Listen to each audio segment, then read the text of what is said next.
네, 안녕하세요. 네, 한영외고 1학년 내신 원장님과 함께 담당하고 있는 이은하라고 하고요. 네, 우선 말씀드린 것처럼 작년 대비해서 올해는 시험 범위도 되게 많이 바뀌었고요. 시험의 유형도 많이 바뀌었습니다. 그래서 작년 대비 올해 시험의 한영외고의 시험에 달라진 점이 무엇인지 우선 말씀드리겠고요.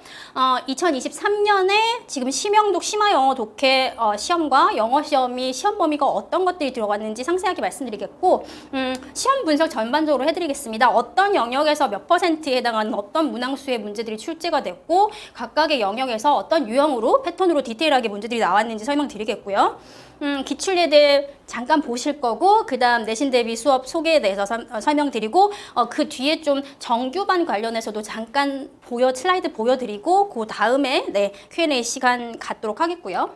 23년도 올해 중간고사만 우선 친 상태인데 올해를 이제 말씀을 드리자면 올해는 문학 작품은 전혀 없었습니다. 네, 단 하나도 없었고요. 비문학으로는 밑에 말씀 세 번째인데 비문학으로는 테드 턱스, 테드 스피치 아시죠? 그 부분에 테드 턱스의 스크립트가 2개가 포함이 됐었고요. 그 2개의 장문 스크립트만이 비문학으로 들어가는 것들이었고 나머지는 시험 범위가 주로 교과서와 수능이 많은 포션을 차지했던 게 이전과는 판이하게 달랐던 부분입니다. 그 다음 네 번째 고급 어휘, 어려운 어휘, 난이도가 극강의 어휘들, 난이도가 극강의 고급 추론문들은 사실상 존재하진 않았었습니다. 네, 이번에 어머니들께서 아이들 시험지를 보셨거나 아니면 뭐 어떻게 나왔다라고 들으셨으면 아실 수도 있겠지만 이전에 어려웠던 추론 문제들은 다 사라졌고요. 네, 단순히 선택지에다가 조금 단어를 되게 트리키한 걸 쓰셔가지고 그거에 아이들이 딱 덫에 걸리도록 내신 선택지를 바꾸시던가 아니면 교과서에 있는 내용을 바탕으로 해서 그 내용 컨텍스트 텍스트 베이스드 텍스트를 했을 때 문제를 풀어낼 수 있도록 그렇게 출제를 하셨기 때문에 네, 고급 추론은 사라진 상태고요. 비연계 지문도 전혀 없었습니다. 네, 지문 변형도 거의 하시지 않으셨고요. 네, 거의라고 안 하셨습니다. 사실상 그러니까 시험 전에는 교과서 본문을 많이 바꾸실 거라고 말씀을 하셨었는데 사실상 시험지를 펼쳐봤더니 변형은 없었습니다. 변형은 없었고 말씀드렸던 것처럼 함정이 존재하는 선택지가 있었는데 그 선택지들 아이들이 많이 속아 넘어가는 경우들이 있었습니다. 그러니까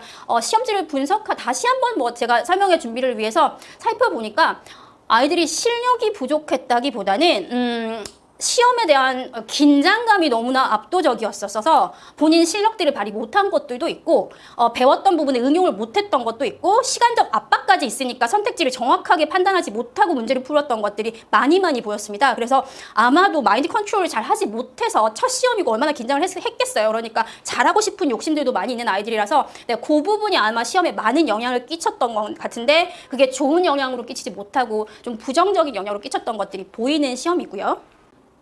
올해는 아주 단순화됐습니다. 아까 말씀드렸던 것처럼 심영독 같은 경우에는 교과서 유닛 1부터 T가 빠졌네요. 네, 유닛 1부터 3까지 해서 6개의 본문이 포함이 되었고요. 네, 수능은 뭐 몇 개 여러 가지 지문이 들어가진 않고 2017년도 수능 31번 문항과 그 다음 2024 수능 독해 수능 특강 영어 독해 챕터 2의 2번인 겁니다. 그 다음에 챕터 7의 9번에 해당하는 요 3개의 지문들이 외부 지문으로 수능 지문으로 출제가 된 것이고요. 주로 포션을 많은 심영독에서 포함했던 건 교과서 본문이 아주 큰 시험 범위에 포함이 됐던 거고요. 그러니까 아까 말씀드렸던 것처럼 작년 대비해서 되게 단편적으로 공부를 하게 되는 여러 가지 다양한 각도의 지문들을 사실상 접할 기회는 갖지 못했던 게 조금 아쉽긴 했고요.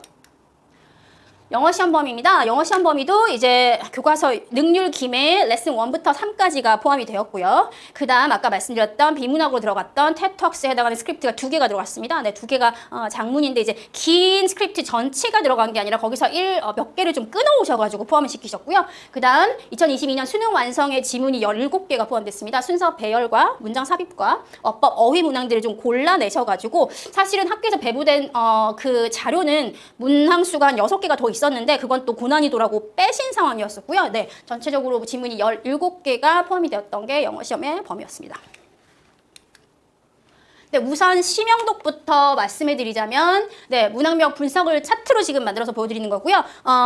객관식 모든 문항은 객관식입니다. 32문항으로 이제 객관식이 출제가 되었고 아까 보신 것처럼 시험 범위가 워낙 교과서의 범위가 많았기 때문에 당연스럽게 어찌 보면 당연한 거죠. 그렇죠? 어찌 보면 당연한 건데 교과서에서 문항이 출제된 게 91%로 29문항이 출제가 되었습니다. 그다음 모의고사는 3개의 지문이 포함이 됐잖아요. 거기서 이제 3개가 출제가 돼서 압도적으로 교과서에서 많은 내용들이 나왔고요. 어휘 문항이 교과서에서 7문항이 나왔고 어법도 사실 예전보다는 많이 나온 상황입니다. 보통 어법은 하나 정도 출제를 하셨는데 이번에는 교과서에 2개, 모의고사에서 하나, 그래서 총 3개의 문항이 출제가 되었고요. 독해는 교과서가 20개, 모의고사가 2개 해서 그쵸. 그래서 지금 22문항이 출제가 되었고 전체에서 독해 문항이 66%, 그 다음 어휘가 22%, 어법이 3문항이니까 9% 차지한 거고 9%라고 하지만 그래도 이전보다는 포션이 되게 많아진 상태고요. 지금 보시는 것처럼 아까 교과서가 범위가 워낙 많다 보니까 차지하는 문항 수도 상당히 많았던 거고 전반적으로 모든 문항들은 독해 문항으로 내용 추론이라든지 내용 일치라든지 아니면 문장 순서 배열하는 것들 그런 문항으로 출제가 되었고요. 구체적으로 어떤 문항들이 출제되는지 궁금해하실 것 같아서 나눴습니다. 지금 어휘를 보시면 한영외고 항상 나오는 건 거죠. 그치? 영영풀이. 그러니까 예를 들어 예전 같으면 본문에 빈칸을 뚫어 놓으시고 빈칸에 들어갈 단어의 영영풀이로 적절한 것은 적절하지 않은 것은 이렇게 풀어내셨는데 올해는 그런 문항보다 그냥 본문에 있는 단어를 약간은 다른 단어들 비교 상대적으로 봤을 때 다른 단어들보다 어휘의 난이도가 있는 것들에 다 밑줄을 그어 놓으시고 그 어휘의 뜻으로 영영풀이로 올바른 것은 이런 식으로 출제를 하셨습니다. 그래서 영영풀이에 해당하는 문항이 전체 7문항 중에 3문항을 차지했고요. 가장 많은 포션을 차지했고 빈칸 추론, 빈칸에 들어갈 어휘를 찾는 것입니다. 그러니까 아이들이 문맥적으로 파악을 해서 어떤 단어가 들어가는지 짐작하거나 이해할 수 있도록 그런 능력 얼마나 꼼꼼하게 내용 흐름이나 내용을 이해를 했는지를 점검하는 빈칸 추론 유형의 출제가 됐고요. 양재택일이라는 건 아시죠? 2개가 있으면 둘 중 하나 골라내는 그런 유형이 하나가 출제되었고 흐름상 어색한 어휘 어떤 것이 문맥적으로 봤을 때 어울리지 않는 유형인지 수능에도 나오는 유형인 거죠. 그렇게 출제된 게 2문항으로 29% 차지했고요.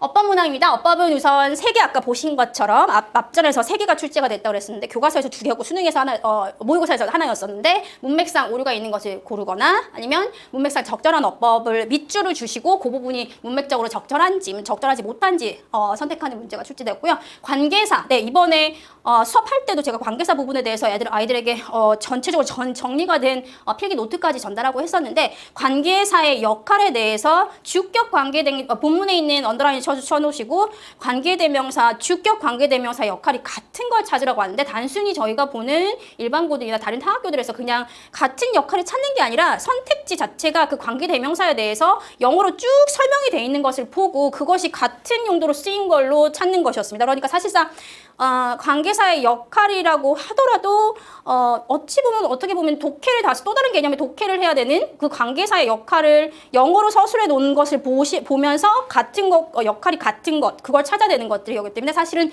단순히 그냥 본문에 있는 대시 뒤에 예문에 있는 대세 목적격 관계대명사냐 주격이냐 이렇게 비교하는 문항이 아니었었고요. 선택지에 전부 다 관계대명사를 풀어서 써서 이게 어떤 역할을 하는지를 쭉 서술해 놓은 것을 보고 판단하는 문제였기 때문에 사실 이 문제도 아이들이 놓친 친구들이 꽤 있더라고요. 그래서 그런 형태의 어법 문제가 하나가 출제돼서 총 3문항이 출제가 됐고요. 독해 문항 가장 많은 포션을 차지했던 독해 문항에서는 내용 추론이 많습니다. 항상 그래왔듯이 추론 문제가 가장 많이 출제되고 가장 등급을 가리는 문항으로 출제가 되었었는데 이번에는 약간 예전의 추론 문제라는 색깔이 다르긴 하지만 어쨌든 내용 추론에 해당하는 문제가 9문항으로 가장 출제가 많이 되었고요. 빈칸 추론은 한 문제가 나왔고요. 내용 일치가 8문항이 나왔고요. 그 다음 요지 찾기, 주제 찾기가 각각 한 문항, 순서 배열 문제가 2문항이 출제가 되어서 지금 보시면 내용 추론이나 내용 일치는 어차피 본문 텍스트를 얼마나 완벽하게 이해하고 그것에 각각의 내용들의 내용이 상징하는 것이 어떤 건지에 대한 충분한 완벽한 이해도가 있어야지만 풀 수 있는 것을 테스트하는 것이기 때문에 얼마나 내용 정리를 잘하고 서머리를 잘하고 내용의 흐름을 파악을 잘 하느냐가 사실상 관건이었던 시험이었습니다. 영어 시험 문제이고요. 영어는 우선 영어도 똑같이 객관식 32문항이고요. 교과서도 또한 교과서가 범위가 많았기 때문에 영어 시험도 교과서가 29문항으로 91%, 모의고사가 3문항으로 9%였고요. 되게 단편적이죠. 그렇죠? 이렇게 여러 가지 글이 나온 게 아니기 때문에 문항을 분류하는데도 되게 단편적으로 지금 교과서 아니면 모의고사 이렇게 나뉘는 상태인 거고, 지금 보시면 어휘에서 교과서에서 2문항, 모의고사에서 1문항, 프린트 아까 테드톡스가 있었잖아요. 거기서 나온 어휘가 문제가 3문항으로 전체에서 19% 6문항이 출제되었고, 어법 문항 때 이전보다 많이 출제됐습니다. 3문항으로 지금 모의고사에서 2문항이 나왔고요. 그다음 교과서 하나 9% 차지했고요. 토탈 3문항으로. 그다음 독해가 지금 23문항이고요. 네. 심형독도 그랬듯이 독해 문항이 가장 많습니다. 그래서 72%, 토탈 지금 32문항이고요. 지금 보시는 것처럼 압도적으로 독해가 많은 것. 네, 심형독이든 독해든 영어든 똑같이 독해 문제가 가장 포션이 크다. 네.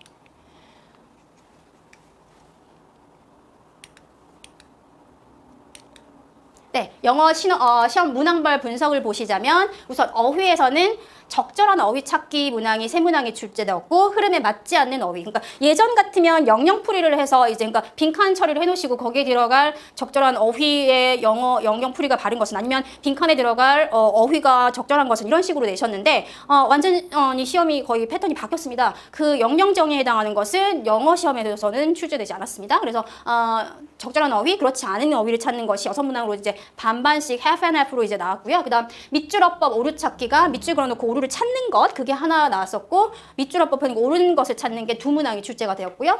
독해 문항 가장 큰 포션을 차지했던 독해 문항 역시 영어에서도 내용 추론입니다. 내용 추론이고, 그다음 지칭어 추론, 내용 추론이 13문항이 출제되었고, 지칭어 추론이 1문항, 내용 일치가 2문항, 문장 삽입이랑 순서 배열이 3문항이고요. 이번에 수능 독해가 많다 보니 수능 유형으로 출제가 된 문제들이 많았었고요. 그다음 내용 흐름 파악하는 문제가 1문항으로 토탈 이제 23문항이 구성이 되었고요. 네, 시험을 그러니까 아이들, 저희 재원생들이 틀린 문항, 그러니까 이게 일반적이라고 말씀을 드릴 수는 없고, 저희 아이들이 틀린 문항들이 전부 조사를 했습니다. 그래서 지금 오늘 보여드릴 건 그 중에서 가장 많은 최다 오답 5개, 탑5를 보여드리려고 가지고 왔고요. 우선 심형독에서 최다 오답으로 나온 게 1번입니다. 1번 문항은 교과서, 심형독 교과서 2과에 해당하는 내용에 해당하는 거고요. 다음을 읽고 내용을 이해한 내용으로 잘못된 것은, 그러니까 결국에는 내용을 얼마나 정확하게 이해하고 세부 사항까지 이해를 했느냐에 대해서 점검하는 문제였는데, 이 문제가 오답이 많았었고요. 1번이냐 5번이냐 하는 얘기가 많았었는데 결국 답은 5번이었었고, 5번에서 틀린 부분은 쭉 앞에까지 내용이 갔다가 맨 마지막에 changing comparators가 아니라 climates에서 단어 하나를 딱 바꿔놓으시고 그 단어 때문에 답이 되는 이런 형식으로. 그러니까 내용 일치든 내용 추론이든 뭔가 전체적으로 글에 대해서 설명하는 그 보기 선지를 잘 파악을 하는 것보다 단어 하나로 삐끗해서 이게 답이 되던가 아니면 답이 되지 않던가 하는 경우가 이번 선택지의 특징적이었었고요. 1번부터 심형독 1번부터 그랬습니다. 그래서 교과서 본문 세부 사항을 정확하게 이해하고 있는지에 대해서 점검하는 문제였고요.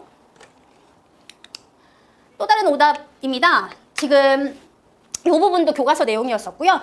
교과서 1과 내용이었었죠. 그렇죠. 그래서 1과 내용이었었고, 본문의 한 단락을 그러니까 긴 글에, 교과서의 긴 지문에 한 패러그래프를 가져오셔가지고 그 스피커가 라이터가 전달하고자 하는 내용과 핵심 내용을 정확하게 파악하고 있는지에 대해서, 그거에 대해서 포인트를 확인하는 것인데, 사실 요 부분, 이 패러그래프에서 중요한 부분은 포머라는 이 징세가 있는데, 이것에 대해서 어떻게 해서 대처해야 되냐 여러 가지 서제스션을 주는 게 있는 내용이 있었는데, 요 단락에서는 남에 대해서 신경 쓸 게 아니라 자기 자신에 대해서 신경을 쓰고 자기 자신의 삶을 즐기고 이런 것이 중요하다라고 전달하는 내용이었었고, 지금 선지를 1, 2, 3, 4, 5번을 보시면 3번만이 나머지는 전부 자기 자신에 대한 것에 관심을 가지고 신경을 쓰는 내용인데, 3번만 남에 대해서 신경 쓰고 남에 관련된 다른 사람들에 관련된 얘기가 언급되는 것이기 때문에 답이 3번이었는데, 아이들이 실질적으로 이 문제 같은 경우 문제 포인트를 파악을 못했더라고요. 그래서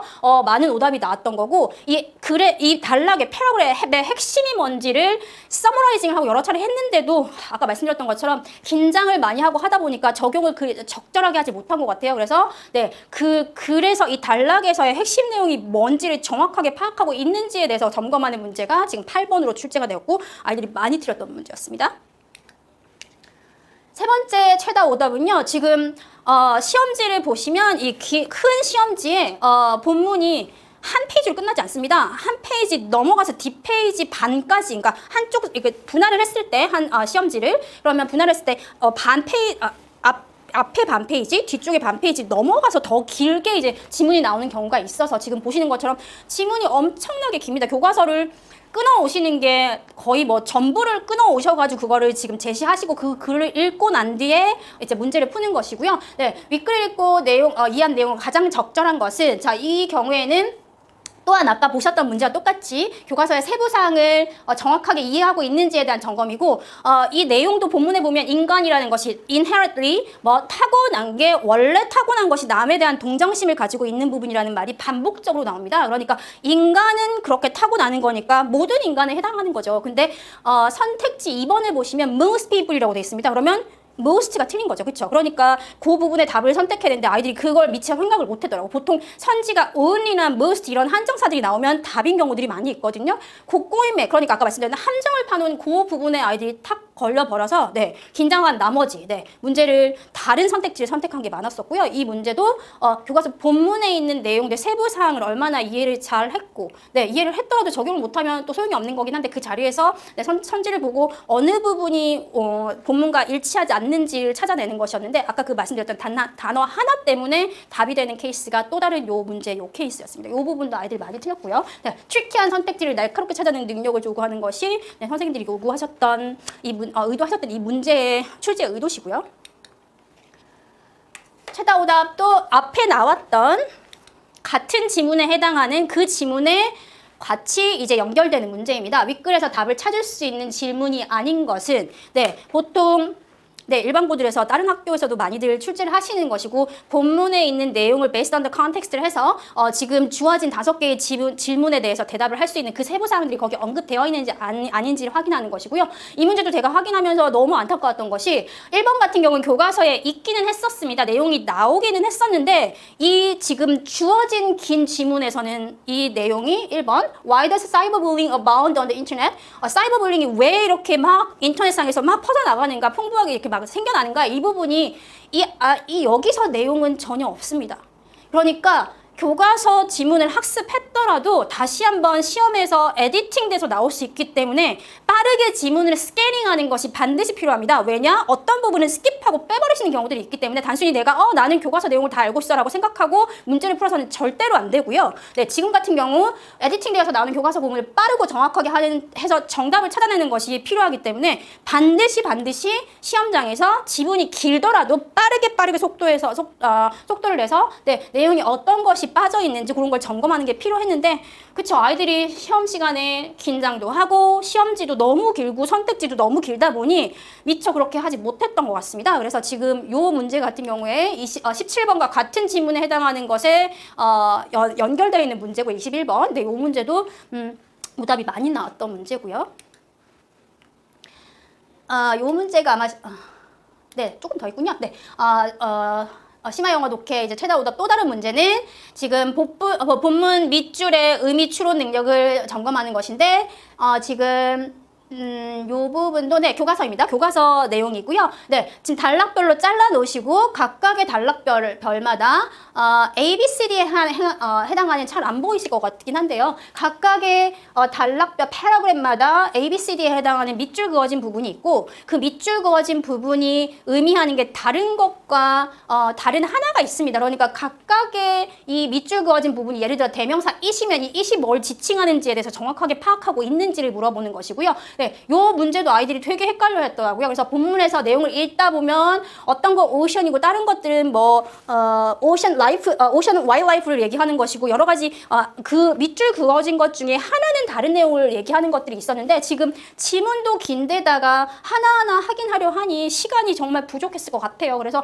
그 부분도 정확하게 파악을 못하고 틀리는 경우들이 많이 있었고요. 본문 밑줄에 의미의 추론 능력을 점검하는 문제로 요 문제도 아이들이 많이 놓친 문제고요.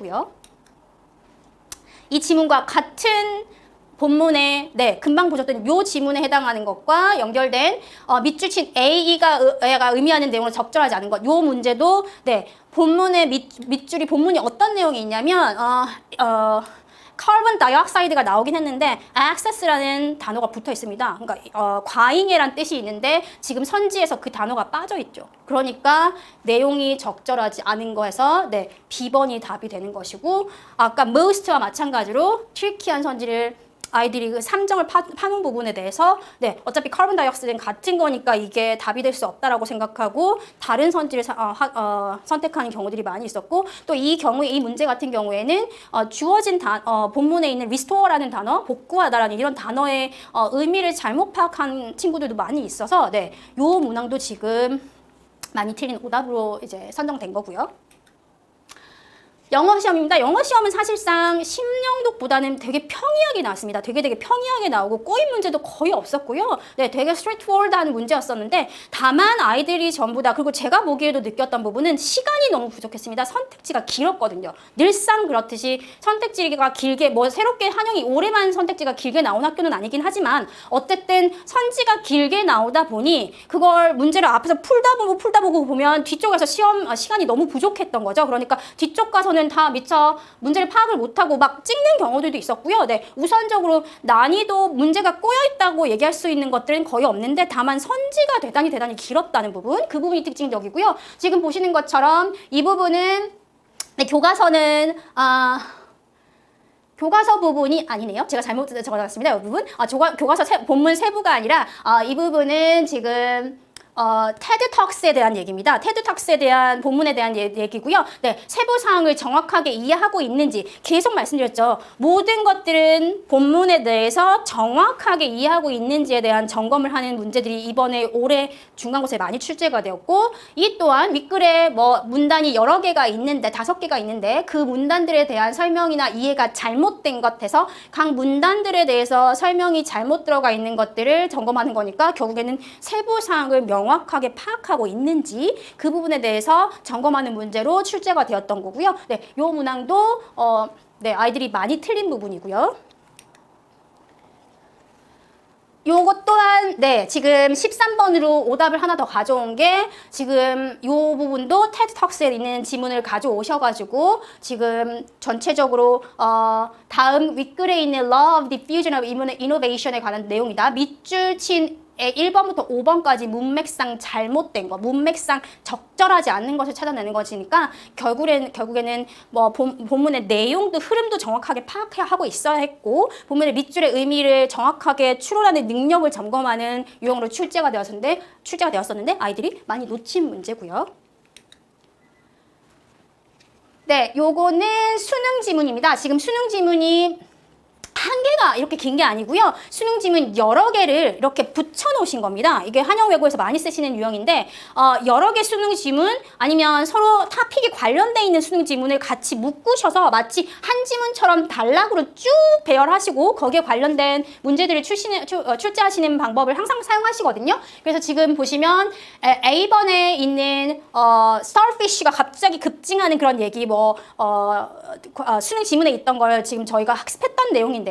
거기서 단락에서 지금 밑줄 그어진 부분이 있고 A, B, C, D 지금 언더라인 돼 있는 부분이 있는데 그 언더라인 돼 있는 부분 중에서 나머지 4개와 달리 하나는 다른 것을 상징하는 내용이 있는 것을 골라내는 것이었거든요. 그러니까 또다시 본문에 있는 밑줄 그어진 부분이 상징하는 것이 어떤 의미인지에 대해서 정확하게 추론할 수 있는지 파악하고 있는지에 대해서 점검하는 유형으로 출제가 된 게 아이들이 많이 틀렸던 오답 중에 또 다른 영어 문항으로 독해 문항으로 출제가 됐던 문항이고요.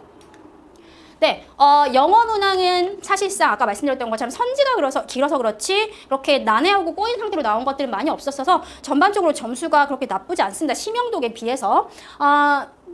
아직까지 영어 등급 컷이 몇 점인지 글쎄 아이들이 지금 카톡에 왔을 수도 있을 것 같은데 아직까지 전달받은 건 없습니다. 전달받은 건 심형독만 지금 전달을 받았고요. 심형독 평균은 56.99입니다. 네, 점수 받고 좀 사실 많이 놀랐습니다. 되게 꼬인 상태로 나온 것들이 많긴 했지만 그래도 점수가 이것보다는 잘 나올 거라고 생각했는데 아까 초반에 말씀드렸던 것처럼 아이들이 1번부터 보면서, 그러니까 문제 처음 받아보면서부터 너무 긴장을 많이 한 것 같아요. 너무 긴장을 많이 해서 내용을 이미 알고 있고 정리도 많이 했지만 그걸 적용하는 부분에서 본인들이 스스로 알고 있던 걸 적용을 제대로 못한 것이 너무너무 이번 시험에서 아쉽고요. 그래서 심용덕 등급 컷, 네, 꼬인 지문들이 많이 있는 상태에서 그 트릭에 다 아이들이 빠져버려서 전반적으로 점수가 학교 시험 점수가 좋지는 않습니다. 그래서 1등급이 81점이고요. 학교에 90점대는 없다고 들었습니다. 100점은 당연히 없고요. 그래서 아마 1등인 친구가 아직까지는 밝혀지진 않았지만 80점대 후반일 것이고요. 네, 그 다음 2등급이 75.5고요. 3등급은 68.8이고 4등급은 61.1, 5등급 이하는 쭉 보시는 이 데이터로 지금 나와 있는 상태고, 네, 뭐 분발해야죠. 기말고사 때는 아무래도 지금 중간보다는 난이도가 확실히 많이 어려워질 거라고 생각이 들고요. 네, 얘기 들어보아하니 수행이 50%, 중간고사가 25%, 기말 25%로 이게 퍼센티지가 매겨진다 하니까 우선 수행 관리를 잘 하고, 그다음 중간고사에서 실력 발휘 못했던 부분을 충분히 만회할 수 있도록 기말고사를 잘 봐야 될 것 같고요. 지금 등급별 학습 전략을 말씀드리면 우선 1, 2등급 아까 말씀드렸죠. 매해마다 그랬듯이 추론 문제가 가장 등급을 가르는 문제 유형입니다. 그래서 등급을 좌우하는 킬러 문항의 추론 문제를 정복하기 위해서는 우선은, 네, 항상 수업 시간에도 얘기하고 아이들에게 시험 전에도 얘기를 했는데, 추론 문제는 반드시 본인의 의견은 배제하고 교과서 본문에 있는 내용을 그대로 적용해야 합니다. 아이들 문제를 푸는 거 보니까 본인들 생각을 자꾸 집어넣는 경우들이 있더라고요. 근데 그렇지 않습니다. 반드시 based on the context입니다. 그 내용을 기반으로 해서 추론 문제를 풀어야 하기 때문에 just as 교재에 있는 내용 그대로, 저자가, 라이터가 의도하는 그 그대로를 적용시키는 그 훈련이 완벽하게 돼야지 추론에서 놓치는 문제가 없고요. 네, 어휘의 문항도 아까 보셨던 것처럼 독해 다음이 어휘입니다. 어휘 문항의 비중도 크기 때문에, 네, 핵심 어휘의 정확한 의미를 파악하고 핵심어를 정리하고 기본적으로 영영정의 데피니션은 항상 나오는 문제이기 때문에, 네, 영영정의에 대해서도 꼼꼼하게 학습을 해놓는 것이 1, 2등급을 따기 위한 방법이고요. 두 번째 3, 4등급 같은 경우에는 글의 흐름을 잘 파악을 해놔야 되는 거죠. 네, 글의 흐름 파악을 잘 해놓고 내용이의 일치 불일치도 추론 문제만큼 많이 출제를 하시거든요. 그러니까 내용이를 바탕으로 해서 뭐 내용 일치 문제, 추론이 약간 어렵다면 그 부분을 조금 공략해서 문제를 풀어 맞추도록 해야 되고, 순서 배열이라든지, 네, 그런 문항들, 아니면 뭐 무관한 문장 이런 것들은 사실상 추론 문제보다는 조금은 접근성이 있는 문제들이기 때문에 그런 문제들을 정복하기 위해서 학습을 해야 되고요. 네, 본문의 내용 파악과 함께 핵심 어휘들이 잘 암기해두고, 사실 어휘는 암기를 하면, 네, 어느 정도 커버할 수 있는 부분이 없잖아 있기 때문에, 네, 그런 내용 파악과 함께 핵심 어휘들을 잘 학습해두는 것이 중요하고요. 5, 6등급 친구들 같은 경우에는 난이도가 높은 어휘들을 있으면 그 어휘들을 정확하게 내가 알고 있는지 활용할 수 있는지에 대해서, 네, 정확하게 학습하고, 그리고 지문들을 한글 해석과 항상 같이 봐가면서 이 내용이 이것인가 하면서 동시에 확인하면서 서머라이징 하는 것을, 흐름을 계속 파악하는 것이 필요하고요. 네, 어휘 문제는 암기로 정복하기 때문에 방금 말씀드렸던 것처럼 핵심어 암기와 그러니까 definition을 정확하게 아는 거, 영영 정의를 암기할 수 있다면 암기해놓는 어휘 암기에 많은 시간 투자를 해주면 좋을 것 같습니다.